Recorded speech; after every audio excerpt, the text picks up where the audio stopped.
Hello, welcome back to my channel. Thank you for tuning in and thank you for watching this video. If you like it, please give it a thumbs up and consider subscribing because it really supports my channel. And without all this rambling, I thought I would jump into the topic of this video, which is the tips of how to be just happy.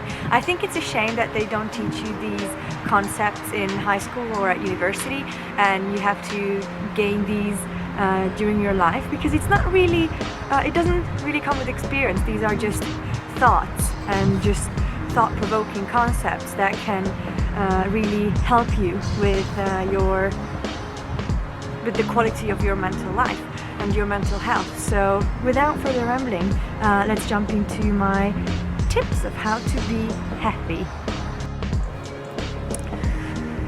Maybe this is not even a tip, it's just a nice reminder that just know that you are exactly where you need to be and you are on the path of success, and it will all make sense at the end. And maybe one more thing, no one has it figured out. If 2020 has proved anything, is that not even governments and highly organized companies have life figured out, and there's always something unexpected around the corner. So you might as well know that to take life one day at a time is the best approach.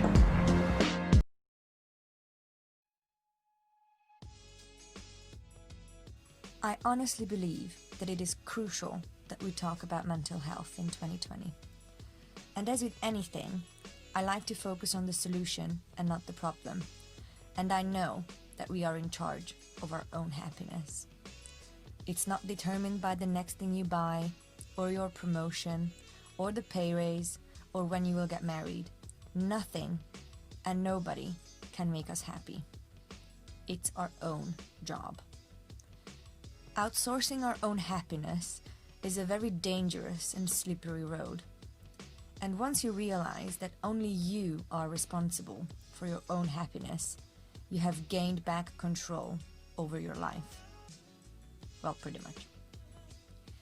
Thinking that the socially accepted way of happiness is making a lot of money to buy a lot of things that then turn out to be completely unnecessary is a mistake I've also made.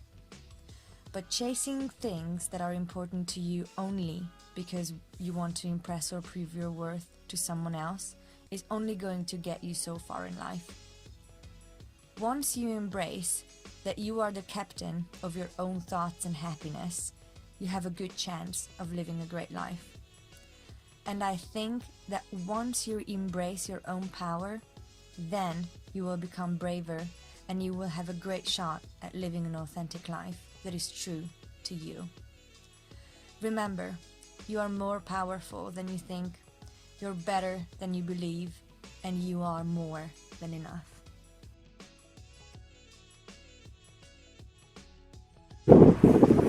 So I think one of the biggest thieves of joy is to compare yourself to others.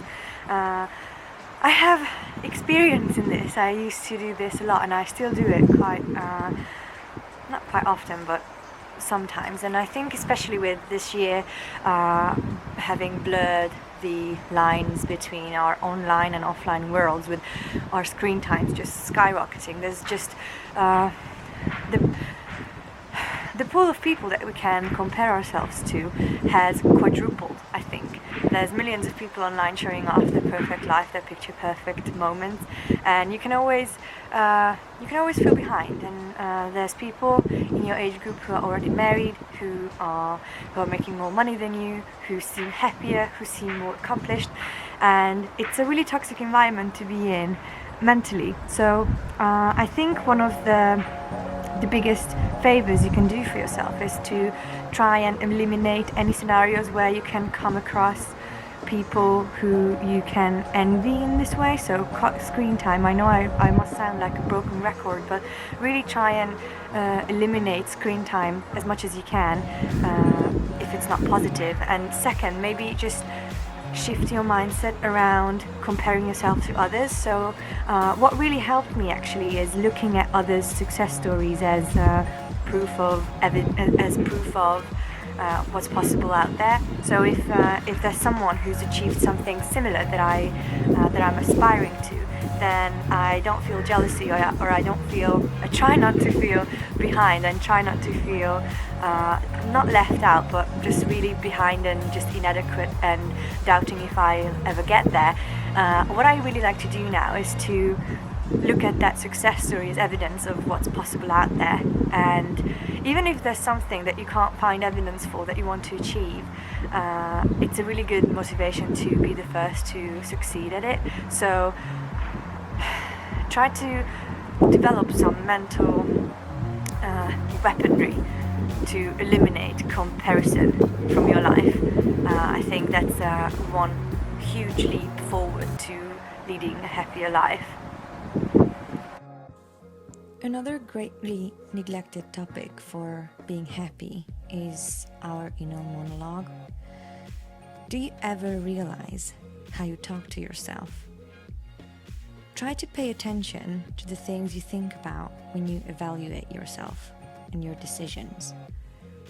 Maybe after you've made a mistake or you're upset. How do you treat yourself mentally? Do you beat yourself up even more? How about starting to be kinder to yourself? Have you ever heard the quote that you either win or you either learn? It is a great perspective to adopt, very much like Carol Dweck's growth mindset.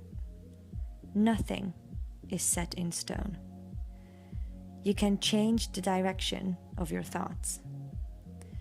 Be your own best friend and cheer yourself.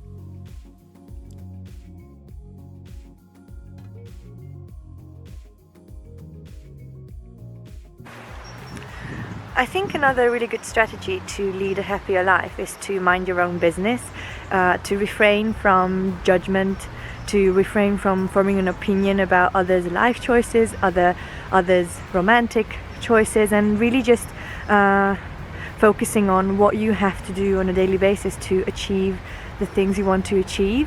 And I think that ties into the previous point that I've mentioned about comparing yourself to others, because once you quit focusing on what others are doing and what others achieved, then you have all this mental capacity to put into what you actually want to achieve in your life and what you think is important to you. So if that's a little bit out there for you, I think one of a good way to start doing that is to have half an hour for yourself and really think through where you want to be in 3 years or 5 years, and just write a plan or write some goals. And I think it's a good start to shift your focus from what others are doing into what you want to do. And then once you have that, you can break that down into a smaller list of what needs to happen on a daily basis, on a monthly basis, for your goals to materialize. So yes, I think focusing your attention and your energy on you and what you want to achieve, rather than what others are doing and others achieved, will give you tremendous release and joy.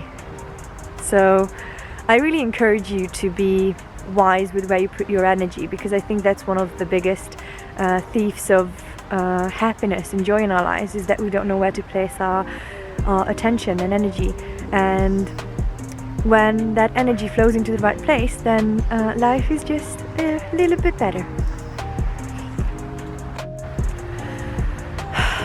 The next thing to consider when you want to live a healthy and happy life is to be wise of who you take advice from. And I don't mean this lightly, because once you realize that people are giving advice whether you want it or not, you'll see that there will be a lot of confusion in your life. And what I found to be really helpful is to take advice from people that I would like to live their lives of, and people who I look up to, because people are full of life experiences and they are very willing to share, and there's nothing wrong with that. But if you take everyone's advice and listen to everyone who's willing to give you a hand, then it could be a very confusing world. So whether it's your mentor or your partner or your parents or a good friend who's achieved a lot and who you look up to, maybe ask for advice from them and consider their advice. That helped me a lot. So it really is just a change in perspective, and to be quite selective with where you put your focus on, your mental focus on, because I think most of our happiness is in our head. And yeah.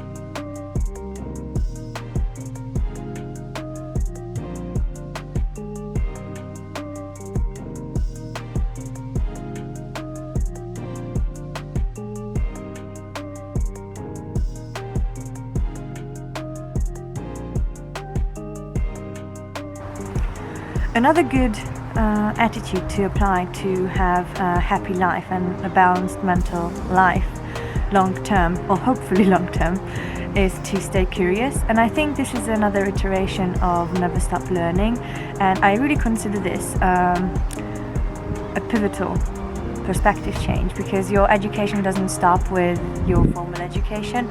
And I think I've learned and was exposed to way more concepts after I've left university than I was in there. Now, I'm not undermining and disapproving of a formal education. I think it's a great thing, but to consider your education to be finished once you're out of the school would be fooling yourself, because it really is true that the more you learn, the more you realize that the less you know. And it's a humbling feeling that there's so many concepts and so many thinkers out there, that there's a wealth of subjects and thinkers who you can just immerse yourself in and just broaden your horizons mentally. And I've been really enjoying reading about the lives of animals, about just quantum physics, about human behavior, and not on the aspects of the business aspect of human behavior, which is both of my degrees, but on a more natural level and a more long-term level. I've been really enjoying listening and reading from Jordan B. Peterson, from Dr. Bruce Lipton, and of course revisiting childhood favorites at a later stage in life is really eye-opening. So now I'm reading the whole Harry Potter series again, now that I live in England, and it's just magical. So just stay curious and stay a bit childlike in your mind, to always have an open eye and an open ear whenever there's new opportunities to learn something new, and to just listen to a story that you've never heard before. So I really encourage you to have an open mind and an open heart all the way up till your last breath. So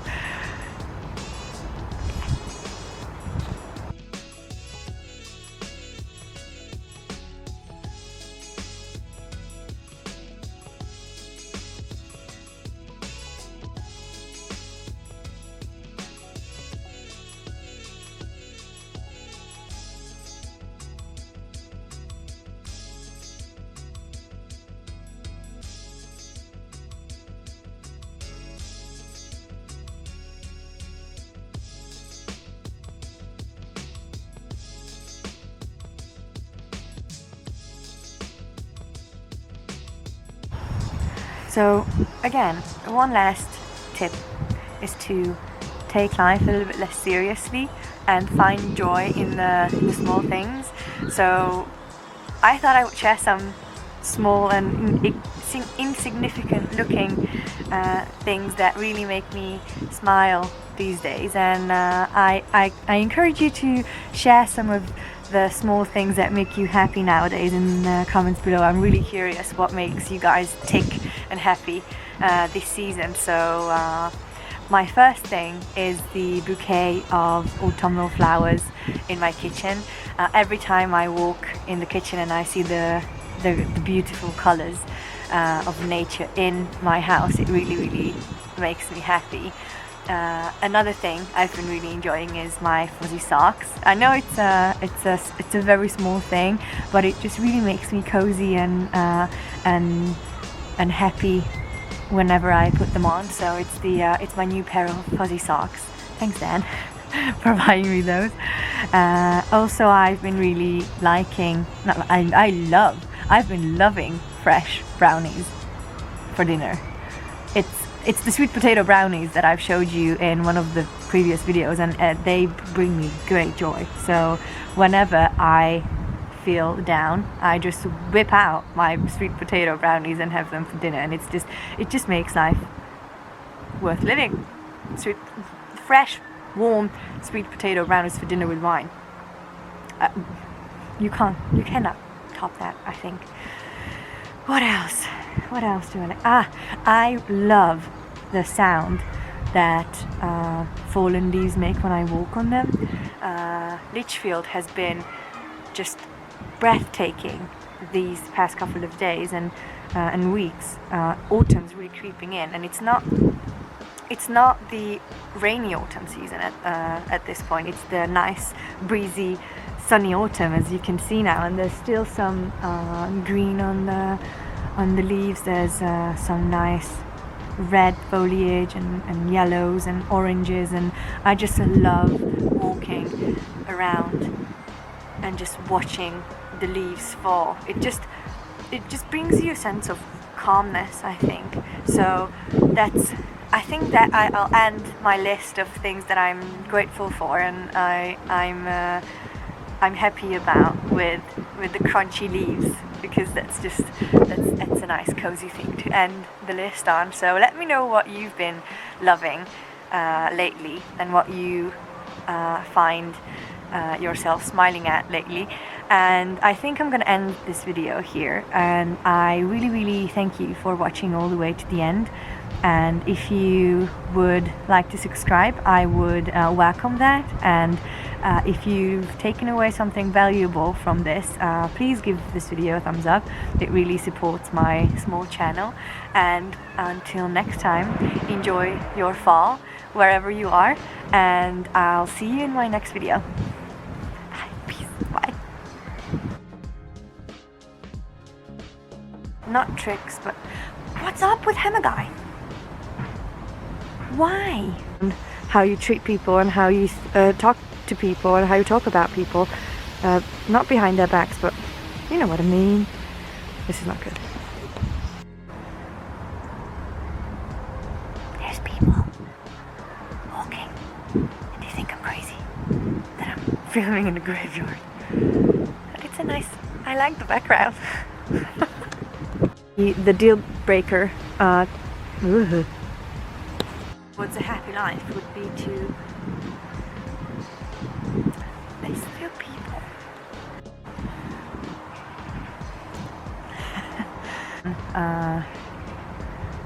To live.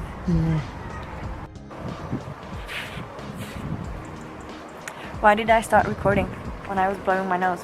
Why?